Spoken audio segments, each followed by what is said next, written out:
ఏమంటారు అంటే కాదు, సింపుల్, వెరీ సింపుల్. అంటే ఒక నా దృష్టిలో అది ఏమంటారు అంటే ఒక ఆధిపత్య ధోరణి, ఒక వివక్ష. టిపికల్ తెలంగాణ భాషలో చెప్పాలంటే కావరం కావరం మస్తీ అంటారు. అంటే అర్థమైంది అంటే ఇప్పుడు మేము ఏది గుజరాత్లకు పోయి వ్యాపారం చేస్తలేము. వాడికి అక్కడ బతుకుదెరువు లేక ఇక్కడికి తెలంగాణకు బతకడానికి వచ్చినోడు అంటే వాళ్ళకంటే మంచిగా ఉన్నామనే కదా వచ్చినోడు మాకు బతకడం రాదు, మాకు వ్యాపారం రాదు, మేము తాగి వంటాం. మరి తాగి తెలంగాణలో వండుకుంటే మరి మాకు ఎవరు కడుతున్నారు? ఇప్పుడు ఒక ఆటో డ్రైవర్ తీసుకుందాం, ఆయన పొద్దుగాలు వేస్తే ఆటో నడపకుండా తాగి వంటే ఆయన భార్య పిల్లల్ని ఎవరు పోషిస్తున్నారు? వాళ్ళ పిల్లలకి స్కూల్ ఫీజులు ఎవరు కడుతున్నారు? జిగ్నేష్ దోషి కడుతుండా? మా తెలంగాణ అది సాంప్రదాయం అంటున్నారు ఆయన, అది సాంప్రదాయం అంటున్నారు ఆయన. ఏది సాంప్రదాయం? తెలంగాణ వాళ్ళకు సోకులు ఎక్కువ, కొన్ని పైసలు రాగానే సోకులు పడతారు, లేకపోతే ఇవన్నీ మాట్లాడుకొచ్చారు ఆయన, రకరకాల మాట్లాడుకొచ్చారు. ఏదో సాంప్రదాయం తాగడం అనేది సాంప్రదాయం అంటున్నారు ఆయన. వాళ్ళ ఆధిపత్యం చేయడానికి, ఇక్కడ ఉన్న వ్యాపారస్తులని చంపడానికి నకిలీ దందా చేస్తూ ఇక్కడి వాళ్ళని అవమానిస్తా అంటే నీకు అంత వ్యాపార తెలివితేటలు ఉంటే అక్కడే పెట్టుకో, గుజరాత్లో పెట్టుకో, రాజస్థాన్లో పెట్టుకో. నీకు అక్కడ శాతగాకనే కదా ఇడికి వచ్చినావు. ఇప్పుడు మా హైదరాబాద్కి బిర్యానీ వరల్డ్ ఫేమస్. ఇప్పుడు కాదు. ఏది మా నిజాం గారు యొక్క హైదరాబాద్ 224 ఏళ్ళు పరిపాలించిన నిజాం గారు రోల్స్ రాయ్ కార్లను తీసుకొచ్చి బల్దియా అంటే మున్సిపాలిటీ జిహెచ్ఎంసీకి రోడ్లు ఉడవడానికి వాడినాం. How that is possible? మాకు శాతగానులకి, మాకు సన్నాసులకి, మాకు దద్దమ్మలకి ఇవన్నీ ఎట్లా సాధ్యం? మేము గుజరాత్ రాజస్థాన్ పోయి వ్యాపారం చేసుకొని ఆడ బతుకుతలేము. మా తెలంగాణోడు ఇక్కడ వచ్చే ఆదాయం సరిపోకపోతే దుబాయ్ పోతున్నాడు, లేకపోతే అమెరికాకు పోతున్నాడు. అంటే దాన్ని బట్టే మనం అర్థం చేసుకోవాలి. పొద్దంతా తాగివంటే మరి మా పనులు ఓడి చేస్తున్నాడు, మా డే టు డే ఖర్చులు ఎవరు భరిస్తున్నారు? ఇక్కడ వాళ్ళు వ్యాపారాలు చేయడమే అబ్జెక్షనబులా? లేదు బ్రదర్, వ్యాపారము ఫేర్ దందా చేయి, ఎవ్వడేమంటలేడు. ఇది కాంపిటీషన్ గా చెయ్యి, ఒక బెస్ట్ సర్వీస్ ప్రొవైడ్ చేయి. ఇన్నేళ్ళు కాదు, ఈ మధ్య కాలంలో ఈ వ్యతిరేకత ఎక్కువైంది. కానీ గతంలో నా చిన్నగా ఉన్నప్పుడు కానీ ఏ ఊరికి పోయినా, చిన్న టౌన్కి పోయినా కానీ స్వీట్ షాప్ ఎవరిది ఉండేది? మార్వాడి వాళ్ళది ఉండేది. స్వీట్ షాప్ మాత్రమే. అది కాకుండా అఫ్జల్ గంజ్, ఇక్కడ బేగం, నేను ఇంటర్మీడియట్ చదువుకున్నది ఈ బడిచౌడి సుల్తాన్ బజార్, రామ్కోటి. సో అక్కడ బడిచౌడి, ఈ యొక్క సుల్తాన్ బజార్, ఇక్కడ అంతా గుజరాత్ వాళ్ళది ఉంటుంది వ్యాపారం. ఏది ఆ యొక్క బట్టల షాప్, అనేక రకాల షాప్, ముఖ్యంగా బట్టల షాపులు ఎక్కున్నాడు. సో అది కాకుండా ఇంకొంచెం ముందుకు పోతే ఆ యొక్క ఓల్డ్ సిటీ కంటే ముందు బేగం బజారు హోల్సేల్ లో ఏది మార్వాడికి చేసేవాళ్ళు. అంటే కొన్ని పదుల సంఖ్యలో ఉండేవి. అప్పుడు ఇక్కడ ప్రజలకు నొప్పి కాలేదు, ఎందుకంటే వాళ్ళు చేసే వ్యాపారము ఇక్కడ లోకల్ వాళ్ళకి వీళ్ళు చేసే వ్యాపారానికి సంబంధం లేకుండా ఉండే, కాబట్టి వదిలేసారు. కానీ ఇప్పుడు ఏమైంది? వాడు నకిలీ సామాన్ తెస్తాడు, సేమ్ ఒకటే తీరుంటాయి. నిన్న బ్రదర్ చెప్తున్నాడు, ఆయన బ్రదర్ పైన మర్చిపోయినా. సో ఆయన అశోక్ పైప్ లో ఏదో కొంటుండంట. ఆ మ్యానుఫ్యాక్చర్ తయారు చేసేవాడు గుజరాతీ వాడే. చూడ్డానికి సేమ్ ఉంటాయి కానీ క్వాలిటీ ఉండదు. సో ఆ తక్కువ రేటుకి 260 రూపాయలకి పైపు అమ్మితే నాకు 280కి వస్తే, నా ట్యాక్స్ జిఎస్టీ అన్ని కలిపేస్తే నాకు 300కి తక్కువ నేను అమ్మితే నేను లాస్ లో అయిపోతా. కాబట్టి నేను చేసేది నంబర్ 1 క్వాలిటీ ఉంది. సో ఆ క్వాలిటీ వాళ్ళు మెయింటైన్ చేస్తలేరు, కాబట్టి నేను ఆ రేట్కి ఇవ్వలేను. కస్టమర్ ఏమనుకుంటుండు? నేను ఎక్కువ లాభం తీసుకుంటున్నాను కస్టమర్ అనుకుంటుండు. అట్లా నా వ్యాపారాన్ని దెబ్బ కొడుతున్నాడు నకిలీ. ఇప్పుడు అంతెందుకు, నిన్న ఒక బ్రదర్ నిన్న ఇంటర్వ్యూ చేసిండు ఏదో ఛానల్లో. సో ఆయన గోకుల్ చాట్ లో ఏది క్యాషే తీసుకుంటారు. అట్లా నువ్వు గుజరాతీ మార్వాడల్లో ఈ షాపులు చూడండి, క్యాషే తీసుకుంటారు. ఎందుకు అంటే నువ్వు ట్యాక్స్ కట్టేది లేదు నీకు.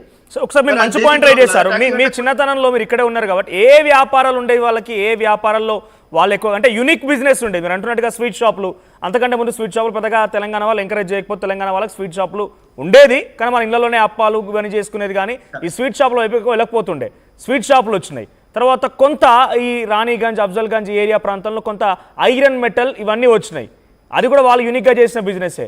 సో ఇవన్నీ యూనిక్ బిజినెస్. వీటిల్లో మన వాళ్ళు అంతా అప్పుడు చూడలేదు, గ్రాస్ రూట్స్లో మన వాళ్ళు ఉండేది, వీళ్ళంతా కూడా పైన సేల్స్ వరకు ఉండేది. ఇంకా ఏ రకమైన బిజినెస్ ఉండేవి గతంలో? ఇవే బ్రదర్, హోల్సేల్, అది కూడా రిటైల్ కాదు, హోల్సేల్ చేసేవాళ్ళు. అందువల్ల మనకి ఆ నొప్పి అనిపించేది కాదు. ఇప్పుడు నా ఫ్రెండ్ కి ఏది దుబ్బాక అంటే సిద్దిపేట దగ్గరలో ఏది కిరాణ్ షాప్ ఉన్నది వైశ్యులు. ఓకే. సో ఈ అఫ్జల్ గంజ్ పోయి కొనుక్కొచ్చేటాడు ఆయన హోల్సేల్ కొనుక్కొచ్చి ఆడ అక్కడనే అదేంది ఇది ఉంటది కదా మన అదే ఫేమస్ ఉండే అప్పట్లో ట్రావెల్స్ ది. సో అందులో వేస్తే మళ్ళా తెల్లారం అన్నాడు వచ్చేది అతనికి. సో ఆ విధంగా వీళ్ళకి ఇంపాక్ట్ నెగిటివ్ ఇంపాక్ట్ కాలేదు ఇక్కడ లోకల్ బిజినెస్ లకి, లాభమైంది. అంటే దే ఫెల్ట్ ఏది తక్కువ రేటుకి మనకు దొరుకుతున్నాయని సంతోషపడ్డారు. ఇవాళ పరిస్థితి లేదు. ఇవాళ మనం చేసే ప్రతి వ్యాపారంలో వచ్చేసారు. ఇప్పుడు ఎక్స్‌ప్లాయిటేషన్ ఏంటి? ఇప్పుడున్న సమస్య ఏంటి అంటారు? ఇప్పుడు కూడా అవే స్వీట్ షాపులు ఉన్నాయి, ఇప్పుడు కూడా అదే ఐరన్ బిజినెస్లు ఉన్నాయి, ఇప్పుడు కూడా అదే హోల్సేల్స్ ఉన్నాయి. ఏం కాదు బ్రదర్, ఆ స్వీట్ షాపులు మనం డైలీ వాళ్ళు మార్వాడి వాళ్ళు చేసే డాడూస్ లడ్డూలు, ఇంకోటి ఆ పేడలు ఏవో వాళ్ళ నార్త్ ఇండియా స్టైల్లో చేసేటి, లేకపోతే ఆ యొక్క టిపికల్ మనమేమో ఇది బియ్యం పిండి కానీ లేకపోతే ఈ యొక్క శనగపిండి తక్కువ వాడతాం మన దగ్గర, వాళ్ళు అన్ని శనగపిండితో చేసుకుంటారు గుజరాత్. సో ఆ విధంగా మనకి ఏది వాళ్ళు టిపికల్ గా గుజరాతీ సంబంధించిన ఆ యొక్క చుడువాలు కానీ ఆ స్వీట్ షాప్ లో దొరికేటి ఏదైనా సరే దాంతో మాకు నొప్పి అయితే లేదు. ఎందుకంటే అది ఎప్పుడో ఒకసారి పండగకు ఎవరైనా స్పెషల్ అకేషన్ ఉంటే తప్ప డే టు డే మనం ఇంట్లోనే చేసుకుంటాం మన టిపికల్ వన్. ఇప్పుడు ఇబ్బంది ఏంటి? ఇప్పుడు అవే బిజినెస్ ఉన్నాయి కదా, ఇప్పుడు ఇబ్బంది ఏంటి మరి? ఇప్పుడు ఎందుకు ఇంత పెద్ద ఎత్తున మార్వాడి ఇప్పుడు వస్త్ర బట్టల షాపులలో వచ్చేసారు, బంగారం షాపులలో వచ్చేసి మనం చేసే ప్రతి బిజినెస్ లో వచ్చేసి క్వాలిటీ మెయింటైన్ చేయకుండా మన వ్యాపారాలని దెబ్బకొడుతున్నారు. మళ్ళీ వాళ్ళ వ్యాపారాలలో మన వాళ్ళని హైర్ చేసుకుంటలేరు. మూడోది ఏంటంటే వాళ్ళు సంపాదించిన ఆ పైసలు ఇక్కడ ఖర్చు పెడతలేరు, మళ్ళీ అక్కడికి తీసుకుపోతున్నారు. అంటే అన్ని రకాలుగా నష్టం చేస్తున్నారు. ఇక్కడ మళ్ళీ అన్ని క్యాష్ ట్రాన్సాక్షన్, ఏది కార్డు వాడలేము. సో అన్ని కల్తీ అంటారు. అయితే మీ మాటల్లో అన్ని కల్తీయే, సెకండ్ హ్యాండ్ మాల్ అమ్ముతున్నారు, సబ్ స్టాండర్డ్ మాల్ అమ్ముతున్నారు, అంతేనా? ఇప్పుడు ఇక్కడ ఉన్న వ్యాపారి ఆయన కూడా మంచి అట్లనే కస్టమర్ని ఎందుకు కూడా పట్టుకుంటాడు ఆయన వచ్చి. ఆయన ఇప్పుడు ఈ తెలంగాణలో ఉన్న వైశ్యులు అందరూ మెజారిటీ వైశ్యులు, కొద్దిమంది వేరే కులాల వాళ్ళు కూడా వ్యాపారం చేసేవాళ్ళు. సో ఇప్పుడు వీళ్ళందరూ ఎందుకు బాధపడుతున్నారు, ఎందుకు రోడ్ల మీదకి వస్తున్నారు? ఇది పార్టీలకు అతీతంగా స్వచ్ఛందంగా వస్తున్నారు కదా.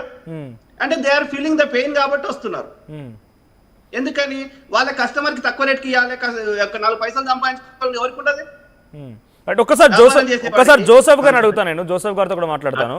జోసెఫ్ గారు, సబ్ స్టాండర్డ్ కల్తీ అన్ని రకాల వ్యాపారాల్లో చేరుకున్నారు. ఒకప్పుడు ఇబ్బంది లేదు, ఇప్పుడు ఇబ్బంది ఎందుకు కలుగుతుందంటే మనం చేసేటువంటి వ్యాపారం అంటే లోకల్ వాళ్ళు చేసేటువంటి వ్యాపారాల్లో కూడా వాళ్ళే చొరబడి తక్కువ ధరకి ఇచ్చేసి కల్తీ మాల్ని లేకుంటే సబ్ స్టాండర్డ్ సామాన్ని అమ్ముతున్నారు. ఇది మొదటి నుంచి వినిపిస్తున్న వాదనే రాజ్బోడా గారు కూడా ప్రజలు ఏమనేస్తారు, మీరేం చెప్తారు? రాజ్బోడా భాయ్ నమస్కారం. రాజ్బోడా భాయ్, హౌ ఆర్ యూ? రాజ్బోడా భాయ్ రైట్, వినిపిస్తాను, మాట్లాడండి. చెప్పండి, మాట్లాడండి. కల్తీ సామాన్లు అమ్ముతున్నారు, కొనొద్దురా నాయనా, ఎందుకు ఉంటాము? ఇప్పుడు కల్తీ అని తెలిసిన తర్వాత ఇప్పుడు కల్తీ కళ్ళు అమ్ముతారు, ఉంటామా? కల్తీ నాటు సారాలు అమ్ముతాము, ఉంటామా? ఎందుకు కొనాలి? ఇప్పుడు కల్తీ అన్న తర్వాత మనం కొంటే మనం కూడా కల్తీ అవుతాము. ఇప్పుడు మనకు తెలిసి కూడా అక్కడ గొయ్యి ఉంది, మనం దూకుదామంటే అది మనం తెచ్చుకునే ప్రాబ్లమే కదా. బ్రాండెడ్ కొందాము, దొంగ సామాన్లు అమ్ముతున్నారు. వాడు దొంగ సామాన్లు అమ్మేటప్పుడు మనం ఎందుకు కొందాము? వాడిని